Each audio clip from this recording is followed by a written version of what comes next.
The day I discovered my parents' betrayal started like any other Tuesday at Oakwood Hills Country Club. The immaculate greens stretched out before me as I parked my modest Honda next to a row of luxury cars, each worth more than my annual salary as the club's events coordinator. If anyone had told me that morning that I'd soon uncover a decades-old family secret that would turn my world upside down, I would have laughed it off. I'm Alexandra Bennett, though most people call me Alex. At 32, I was living a life my grandfather would have found amusing, working at the very country club he'd built from nothing, but never allowed to join as a full member despite being his only grandchild. The service entrance-only sign I passed each morning felt like a personal reminder of my complicated family history. Grandpa Richard had been a self-made millionaire who turned 500 acres of rural Massachusetts into one of the most prestigious golf clubs on the East Coast. When he died 5 years ago, everyone expected him to leave Oakwood Hills to my father, his only son. Instead, he left everything to me with one condition. I couldn't take control until my 35th birthday. My parents, Charles and Diana Bennett, were devastated. They'd spent 30 years running the club, building their social status, their entire identity wrapped up in being the faces of Oakwood Hills. The thought of their daughter, who preferred jeans to designer dresses and had once suggested opening the club to public memberships, inheriting everything was apparently too much to bear. "You don't understand the responsibilities," Mom would say, sipping her perpetual glass of Chardonnay. "The traditions we uphold here, the standards we maintain." Dad was more direct. "Your grandfather was losing his mind at the end. He didn't know what he was doing." 3 months ago, they finally wore me down. With the club facing financial difficulties and membership declining, they convinced me to sign over my inheritance rights. "It's for the best, darling," Mom insisted. "We have the experience to save the club. You'd only struggle with the burden." I believed them. That's what hurts the most looking back. I'd actually believed they had my best interests at heart. The truth began unraveling on that Tuesday morning when I arrived early to prepare for an upcoming charity gala. The club was quiet, the morning mist still clinging to the fairways. I loved these peaceful moments before the members arrived with their designer golf bags and carefully cultivated opinions about everything from wine vintages to proper putting technique. Martha, who'd been the club's housekeeper for over 40 years, caught me in the main hall. "Alex, dear, could you help me with something in the old storage room? I found some boxes that need sorting." The storage room was actually a small building behind the main clubhouse, filled with decades of club history. Martha led me to a back corner I'd never paid much attention to before. "Your grandfather asked me to wait," she said cryptically, moving aside some old golf bags. "Until the right time. I think that's now." Before I could ask what she meant, her arthritis-gnarled fingers pressed something behind a shelf, and a hidden door swung open with a soft click. "What in the world?" I whispered, staring into what appeared to be a small office, untouched for years.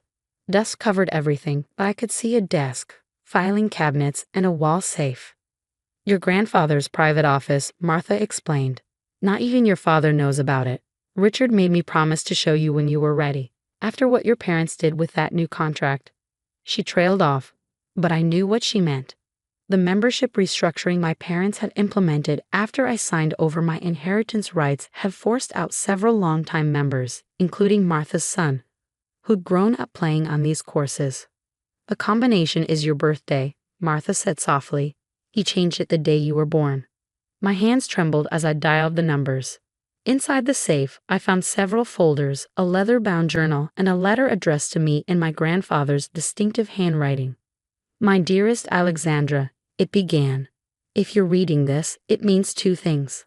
I'm no longer here to protect you, and your parents have finally shown their true colors." I sank into the dusty desk chair, Martha's comforting presence behind me as I read on. The letter detailed years of manipulation and deceit. My parents hadn't just been running the club. They'd been systematically embezzling from it, hiding their theft through creative accounting and membership fee manipulation. "The financial troubles they're likely using to pressure you," Grandpa's letter continued. "They created them. Every penny they've stolen is documented in these files. I knew they'd try to take control from you, which is why I left things as I did. The will they showed you, the one you base your signing decision on, it's not the real one." My vision blurred with tears as I read further. The hidden office contained proof of everything: decades of financial records, surveillance photos, private investigator reports. My grandfather had spent years building a case against his own son, protecting his legacy and my inheritance. But the most damning evidence was in a thin folder marked Original Will Final Version. With shaking hands, I opened it and felt my world tilt on its axis. The will I'd seen, the one that made me wait until 35 to take control. It was a fake. The real will, properly notarized and filed with a separate law firm, gave me immediate control upon his death. My parents had hidden this, forged documents, and manipulated me into signing away rights I should have had 5 years ago. "There's more," Martha said gently, pointing to a sticky note attached to another folder. "Look at the membership records from 1990. I opened the folder and felt my breath catch. The carefully maintained membership ledger contained a secret that explained so much about my family's dynamics. My father, the supposedly pure-blooded Bennett Hare, wasn't Richard Bennett's biological son at all. My grandmother had had an affair with a club employee, and my grandfather had known all along. He loved your father anyway, Martha explained softly, raised him as his own. But he never trusted him with the club's future. That's why everything was meant for you, his only blood relative." The implications hit me like a physical blow. Every snide comment about my unsuitability to run the club, every reference to carrying on the Bennett legacy, it had all been based on a lie. I spent the next hour going through the files, each revelation more shocking than the last. My parents hadn't just stolen my inheritance, they'd been systematically destroying the club I'd grown up loving, all while maintaining their perfect social facade. A text from my mother jolted me back to the present. Emergency board meeting at 3 p.m. Wear something appropriate for once. I looked at Martha, who'd been quietly organizing the files while I processed everything. "What do I do now?" She smiled, and for a moment I saw the steel beneath her gentle exterior. "Your grandfather left you everything you need to take back what's yours. The question is, are you ready to use it?" I thought about every dismissive comment, every manipulation, every time they made me feel small and unworthy. Then I thought about my grandfather, who'd spent years preparing for this moment, ensuring I would have the tools to fight back. "Yes," I said, straightening my spine. "I'm ready." The Oakwood Hills boardroom hadn't changed since I was a child sneaking peeks through its heavy oak doors.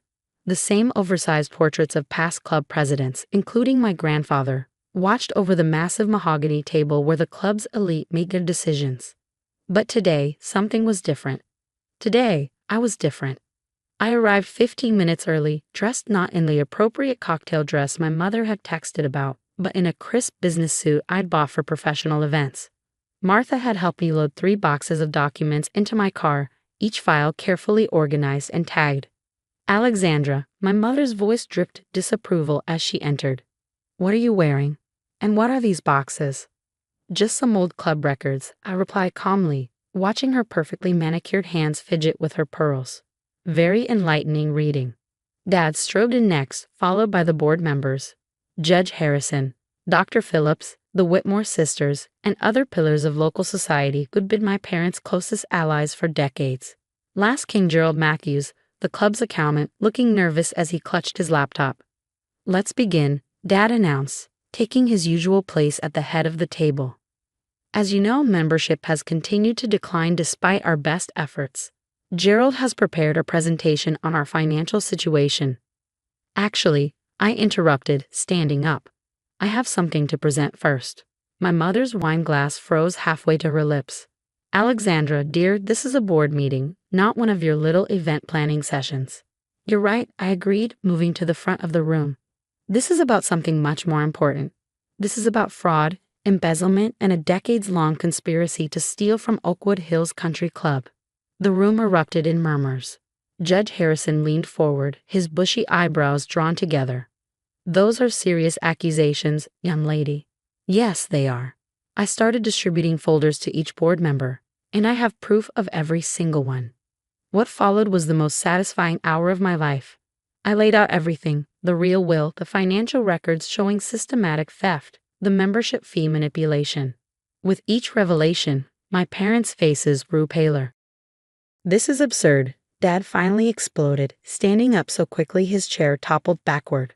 "I've run this club for 30 years. "You've stolen from this club for 30 years, I corrected, pulling out my grandfather's journal. And Grandpa knew. He documented everything." Richard was losing his mind at the end. Mom interjected quickly. "Everyone knows that." "Actually, Mrs. Bennet," Gerald Matthews spoke up, surprising everyone. "He wasn't. I helped him gather some of this evidence."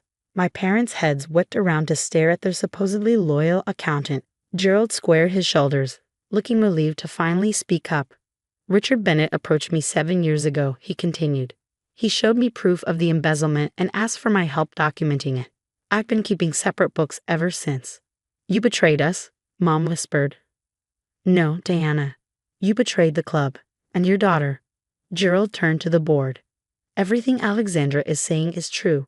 I have the digital records to prove it." Judge Harrison was already reading through the documents, his judicial expression growing stormier by the minute. "Charles, Diana, these allegations are extremely serious. The evidence suggests criminal behavior." "There's more," I said quietly, pulling out the final folder. "Dad, would you like to tell everyone about Arthur Collins, the groundskeeper from 1990? The color drained from my father's face. My mother grabbed his arm, suddenly unsteady. "No," I continued. "Then I will.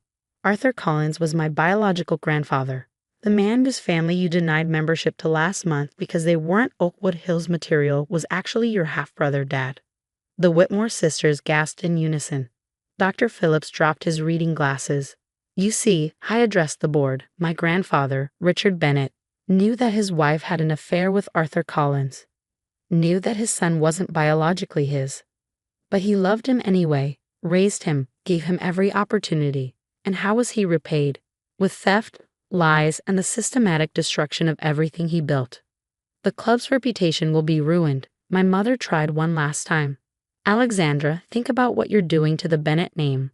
"I'm thinking about justice," I cut her off. "I'm thinking about the members you've driven away, the employees you've underpaid, the legacy you've tarnished, and I'm thinking about what Grandpa Richard would want me to do." I pulled out the final document, the real will properly notarized and certified. As the legal owner of Oakwood Hills Country Club, I moved to remove Charles and Diana Bennet from their positions, effective immediately. I also moved to begin a full forensic audit of club finances, with the intention of making restitution to all affected members. The vote was unanimous. The aftermath was both swift and far-reaching. My parents left the club that day and haven't returned since. Last I heard, they'd moved to Florida. Apparently that's where disgraced country club managers go to retire. The audit revealed over $12 million in misappropriated funds over 3 decades. Rather than press criminal charges, I offered them a deal: repay everything they'd stolen, sign over their personal assets, and never contest my ownership of the club. They agreed, probably realizing it was their only chance to avoid jail time. Oakwood Hills is different now. I reinstated the members who'd been forced out, including Martha's son. The Collins family, my newly discovered relatives, were offered lifetime memberships. The stuffy dress code was relaxed, and we started offering golf lessons to local school children. "Your grandfather would be proud," Martha told me last week, watching from the terrace as a group of kids learned putting basics on the practice green. This was always his vision, a place where people could come together, not be kept apart. The portrait wall in the boardroom has changed too. Alongside the stern faces of past presidents, there's now a photo of Arthur Collins, the groundskeeper who loved his job so much he stayed even after watching another man raise his son. Next to it hangs a picture of Grandpa Richard, and beside that is a new addition: my official portrait as club president, the first woman to hold the position. Sometimes, during quiet mornings when the dew still clings to the fairways, I sit in my grandfather's hidden office, my office now, and read his journal. His words have become a guide, not just for running the club but for living with integrity. "The true measure of a legacy," he wrote, "isn't in the money we leave behind or the buildings we put our names on. It's in the lives we touch and the wrongs we make right." Last month, we hosted the first annual Richard Bennet Memorial Tournament, with all proceeds going to local education scholarships. The club was packed, not with the late members showing off their designer golf wear, but with families, children, and people who genuinely love the game. As I watched the sunset paint the greens in shades of gold, I thought about legacy, about justice, and about the different ways we can choose to honor the past while building a better future. My parents tried to steal my inheritance, but they couldn't steal what really mattered. The values my grandfather instilled in me, the strength to stand up for what's right, and the vision of what Oakwood Hills could truly be. The service entrance only sign came down the day after the board meeting.